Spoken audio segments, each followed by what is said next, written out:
بسم الله الرحمن الرحيم نحمده ونصلي ونسلم على رسوله الكريم أما بعد عن أبي أمامة رضي الله تعالى عنه قال قال رسول الله صلى الله عليه وسلم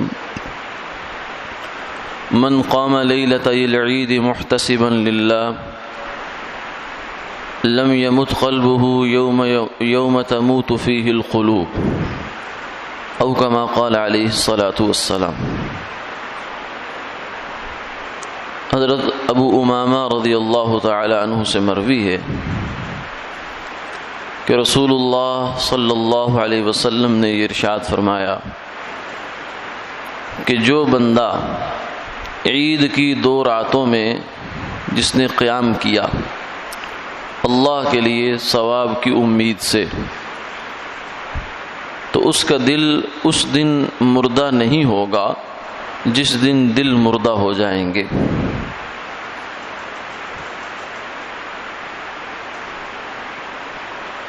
عید کی رات،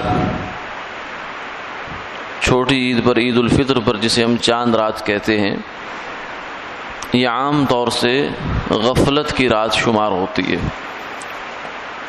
کہ اس دن رمضان المبارک ختم ہو گیا،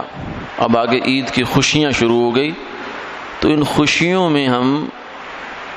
کچھ حد سے زیادہ بڑھ جاتے ہیں اور اللہ کو بھلا بیٹھتے ہیں، حتیٰ کہ اس دن کی نماز بھی بہت سارے لوگوں کی جاتی ہے جو کہ رمضان المبارک میں نمازی تھے 5 وقت کے، لیکن آج کے دن وہ نماز غائب ہو گئی یا کم سے کم جماعت کے ساتھ نماز نہیں رہی۔ اعتکاف میں بیٹھنے والے لوگ بھی غفلت کے شکار ہو جاتے ہیں، ملنے ملانے میں، آنے جانے میں، دائیں بائیں، کوئی کٹنگ کرانے میں، کوئی فلاں کرانے میں، یہ کرانے میں، وہ کرانے میں، وہ عید کے رات کی جو اہمیت ہے وہ ساری نظر انداز ہو جاتی ہے۔ حالانکہ آپ صلی اللہ علیہ وسلم نے 5 راتوں کی خاص طور سے اہمیت بیان فرمائی ہے۔ پورے سال کے اندر 5 راتیں بڑی اہم ہیں، جن میں سے 2 راتیں یہ عید الفطر اور عید الاضحیٰ کی راتیں ہیں، یعنی جس دن صبح عید ہونی ہے اس دن کی رات، کیونکہ اسلامی کیلنڈر اور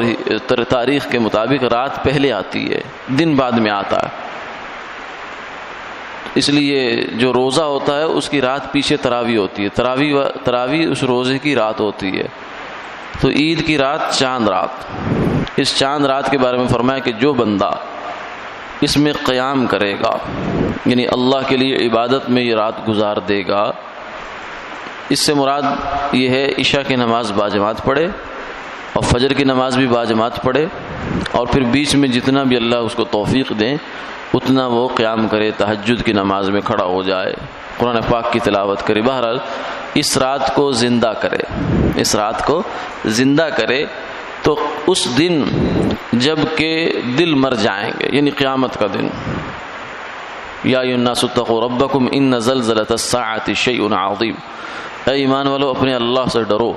اپنے رب سے ڈرو، بے شک قیامت کا زلزلہ بڑی چیز ہے۔ پھر فرمایا جس دن تم اس کو دیکھو گے، تذہل کل مرضعۃ عما ارضعت وتضع کل ذات حمل حملها، کہ دودھ پلانے والی اپنے دودھ پیتے بچے سے غافل ہو جائے گی اور حمل والیاں حمل گرا دیں گی۔ وَتَرَى النَّاسَ سُكَارَى، اور تو لوگوں کو دیکھے گا کہ جیسے مدہوش ہوتے ہیں، وَمَا هُمْ بِسُكَارَى، حالانکہ وہ مدہوش نہیں ہیں، وَلَكِنَّ عَذَابَ اللَّهِ شَدِيد، اصل بات یہ ہے کہ قیامت کا یہ جو دھماکہ ہے اور قیامت کی جو وحشت ہے وہ بہت بہت زیادہ ہے، جس کی وجہ سے وہ نیم پاگل ہو گئے لوگ۔ آدمی صدمے سے جیسے، یا بہت زیادہ خوشی سے یا بہت زیادہ صدمے سے، بعض دفعہ آدمی کے حواس نارمل نہیں رہتے، اعتدال سے نکل جاتے ہیں قوا اس کے، تو وہ ایک نیم پاگل سا لگنے لگتا ہے۔ تو ایسے ہی قیامت کی فرمایا ہولناکی اتنی زیادہ ہے، وما ہم بسکارا، آپ کو لگے گا کہ جیسے نشے میں ہیں، مدہوش ہے لیکن مدہوش نہیں ہے، اللہ کے عذاب کی پکڑ کی سختی ہے۔ تو اس دن جب یہ کیفیت ہوگی، صرف ایک رات، اور اس رات کا بھی کچھ حصہ غفلت میں انسان نہ گزارے اور کچھ حصہ اللہ کے حضور کھڑا ہو جائے، تو کتنا بڑا انعام ہے کہ قیامت والے دن اس کا دل زندہ ہوگا۔ جب سب لوگوں کے دل مرے ہوئے ہوں گے اور سب مدہوشی میں ہوں گے، بے سدھ ہوں گے، اس دن اسے ہوش ہوگا۔ اور ہوش ہونے کا مطلب یہ ہے کہ وہ اللہ تعالیٰ کی رحمت کے سائے میں ہوگا۔ تو اگر تھوڑی سی توجہ سے، تھوڑی سی غفلت چھوڑنے سے یہ نعمت انسان کو مل جائے تو بہت سستا سودا ہے، مہنگا نہیں ہے۔ بس اس رات کا اہتمام رہے کہ چاند رات کا مطلب ہے اپنی عبادت کا چاند، نہ یہ کہ شیطان کو خوش کرنے کا چاند نہیں، بلکہ یہ اللہ تعالیٰ کا انعام اور شکر کی رات ہوگی کہ اللہ تعالیٰ نے توفیق دی ہمیں، ہم نے رمضان کے روزے رکھ لیے، اب آگے عید کا دن آ رہا ہے، اس کا شکر ہو جائے گا رمضان کا گزشتہ کا اور آگے آنے والے دنوں کا استقبال۔ تو اس رات کو غفلت سے بچانا چاہیے۔ آج کا مسئلہ یہ ہے کہ اولاد کو زندگی میں بسا اوقات والدین یا والد کسی اولاد کو نافرمانی کی وجہ سے عاق کر دیتا ہے کہ اس کا میرے ساتھ کوئی لینا دینا نہیں ہے۔ اب اس کا اگر تو مطلب یہ ہے صرف کہ اس کے قول فعل کا میں ذمہ دار نہیں ہوں تو پھر تو ٹھیک ہے، یہ تو ہو سکتا ہے کہ آپ کسی کے قول فعل کی ذمہ داری نہ لیں، کسی سے وہ بیچے گا خریدے گا تو میرا دروازہ کوئی نہ بجائے آ کر، کیونکہ میں اس بچے سے لا تعلق ہو چکا ہوں۔ یہ تو کرنے کو کرنا چاہے تو کر سکتا ہے اور یہ تو شرعاً معتبر اور مؤثر بھی ہے، لیکن اس کا دوسرا مطلب یہ ہوتا ہے کہ اس بچے کا میری جائیداد میں کوئی حصہ نہیں ہے مرنے کے بعد، تو یہ اس کا معتبر نہیں ہے۔ یہ چاہے 10 دفعہ عاق کرے، جو اللہ کی طرف سے شریعت کا طے شدہ حصہ ہے، اگر یہ بندہ عاق کرنے والا مر جائے گا تو جو اس کی جائیداد ہے اس میں اس بچے کا حصہ ہوگا، عاق شدہ بچے کا بھی حصہ ہوگا، وہ اس سے ختم نہیں ہو جاتا۔ قانونی طور سے اگرچہ نہ ہو لیکن شرعاً وہ اس کا حصے دار ہوتا ہے، لہذا اس کا کوئی فائدہ نہیں ہے، یہ ایک بے فائدہ عمل ہے اور اپنے خیال میں، اپنے ذہن کے اعتبار سے یہ ایک وارث کو،